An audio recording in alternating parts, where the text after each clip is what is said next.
Yo, on se retrouve aujourd'hui pour parler des sorties manga du mois de juillet 2022. Encore une fois, c'est un mois où il y a beaucoup de mangas qui sortent, mais pour moi, c'est pas forcément un très gros mois parce qu'il y a peu de titres qui m'intéressent.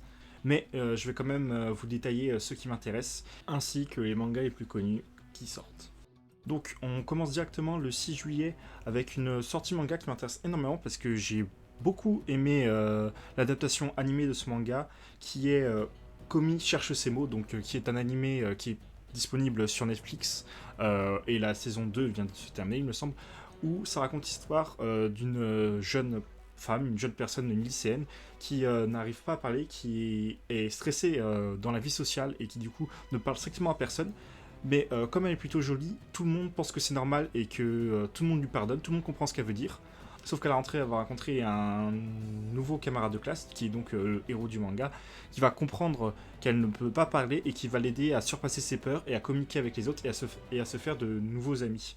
Et il va aussi y avoir un début de romance entre ces deux personnages. Comme j'ai dit, j'ai beaucoup apprécié l'anime, je le trouve vraiment drôle, surtout au niveau des dessins, enfin de la tête que tire du coup Komi dans l'anime. Donc je sais pas si ce sera exactement la même chose dans le manga, si l'humour sera transmis de la même façon, mais j'ai vraiment envie de le lire, vraiment envie de regarder ce que ça donne, même si je connais l'histoire, pour voir si j'arrive à retrouver les mêmes sensations, savoir si ça me fait toujours rire.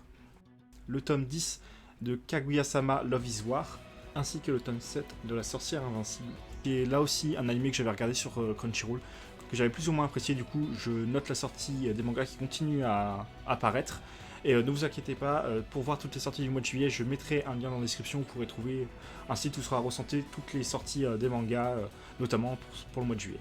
On enchaînera directement avec le 7, la sortie de deux grosses séries, à savoir le tome 33 de My Hero Academia et le tome 24 de Fire Force. Mais moi surtout, ce qui m'intéresse, c'est le tome 9 des Carnets de l'Apothicaire, qui est une série que j'apprécie, dont j'achète quasiment tous les tomes dès leur sortie. Donc il n'y a pas de raison que je le fasse pas. C'est vraiment la sortie qui, moi, m'intéresse, ce 7 juillet. Le 8, il y a aussi une sortie qui m'intéresse, c'est le volume 10 de Shai, qui est là aussi un manga que j'apprécie. J'aime beaucoup l'histoire qui s'y passe, donc là aussi, je vais sûrement l'acheter. Peut-être pas Day One, mais ça va être un de mes achats pratiquement sûr. Et on notera aussi le même jour la sortie des deux premiers volumes de l'arc 3 de Sword Art Online Progressive. Donc pour ceux qui sont fans, ça fait toujours plaisir de voir que la publication de SAO Progressive continue sa parution. Suite à cela, le 13, on aura aussi deux grosses sorties me concernant, c'est-à-dire le tome 10 de Blue Period, qui est là aussi un manga que j'achète très régulièrement, mais surtout le dernier tome de Demon Slayer, le numéro 23, qui va donc clôturer la série. Et à l'occasion, l'éditeur va mettre le paquet pour du coup le dernier tome de Demon Slayer, qui va enfin conclure l'histoire. Pour ceux qui lisent le manga et qui ne sont pas fait spoil, ça y est, c'est le dernier, on va enfin savoir comment ça se termine, comment ils vont réussir à vaincre Muzan. Mais du coup, quand je dis qu'ils vont mettre le paquet, il y aura notamment un fanbook qui va sortir, avec notamment un coffret contenant le tome 23 et un fanbook. Il y a aussi un collector du numéro 23 qui va sortir, ainsi qu'un collector du volume 1 qui sort. Il faut une réédition du premier volume. Pour ceux qui sont fans de la série, il y a de quoi vraiment se régaler. Ça, certes, un peu dommage si vous voulez avoir le tome 1 collector, de devoir racheter un tome 1, ou que si avec ça vous pourrez revendre le premier tome que vous avez déjà. Déjà qu'ils sont sortis pas mal de romans dans les éditions collector et d'artbook. Là, ils continuent. Je pense que ça va être la dernière fois, malheureusement, mais ça fait toujours plaisir d'avoir un peu plus de contenu quand on aime ce genre de choses, d'avoir un peu plus qu'un simple manga et d'avoir des objets un peu plus de collection. Le 13, on a aussi des sorties notables comme Rent a Girlfriend ou The Rise of the Child Heroes volume 20 qui va sortir, qui est là aussi une valeur sûre que je vais là aussi acheter, c'est sûr. J'ai tous les tomes, je vois pas pourquoi celui-ci je l'achèterais pas, surtout que j'ai envie d'avoir de l'avancement dans l'histoire.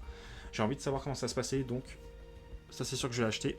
Et enfin le 13, il y aura une dernière sortie, une nouvelle série qui va être aussi être éditée chez Doki Doki, c'est savoir, je sais pas si je prononce très bien, mais Yasei no Last Boss, qui est encore une fois un isekai, un peu à la Overlord, où le héros principal va se faire réincarner dans son avatar de boss de fin de donjon.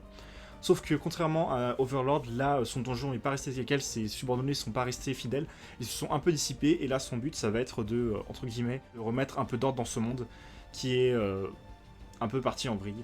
Pour ceux que ça intéresse, Doki Doki a mis sur internet les premières pages du manga pour ceux qui veulent se faire un avis.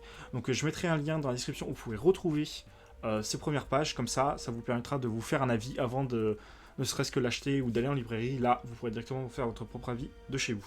Et enfin, le 14, ce sont les dernières parutions qui, moi, m'intéresseront pour le mois de juillet. Mais encore une fois, comme j'ai déjà dit, en description, vous trouverez un lien où vous aurez toutes les sorties manga du mois de juillet. Donc, pour moi, ce seront du coup les sorties de Kurokawa qui m'intéresseront, notamment le tome 7 de 008 Apprenti Espion et le tome 7, encore une fois, de Demon Slave. Comme je l'ai déjà dit dans les précédentes vidéos, c'est des séries que je suis, que j'aime bien, certes avec beaucoup de ecchi, mais moi ça me dérange pas. C'est un style de manga que j'apprécie, donc pour ceux qui aiment bien le ecchi, c'est vraiment des séries que je recommande, il n'y a pas de souci là-dessus. Et enfin, les dernières séries, ça va faire plaisir aux fans de Isekai, parce que du coup, il y a le tome 19 de Moi quand je me réincarne en slime qui va sortir, et là encore, il y aura un collector pour ce volume 19.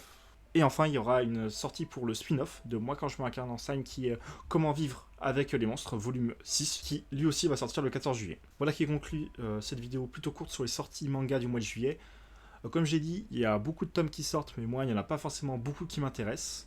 Donc, j'ai déjà dit plusieurs fois, mais encore une fois, vous trouvez tout en description pour ceux qui veulent s'en renseigner, notamment, comme j'ai dit, le site recensant toutes les sorties manga et les premières pages de Yasei No Last Boss qui va sortir, les premières pages du tome 1. Et n'hésitez pas à me dire en commentaire ce que vous attend, parce que vous pouvez tout simplement me faire découvrir des mangas que je connais pas, ou même de me donner vos recommandations, ce que vous lisez. Comme ça me permettra de m'y intéresser.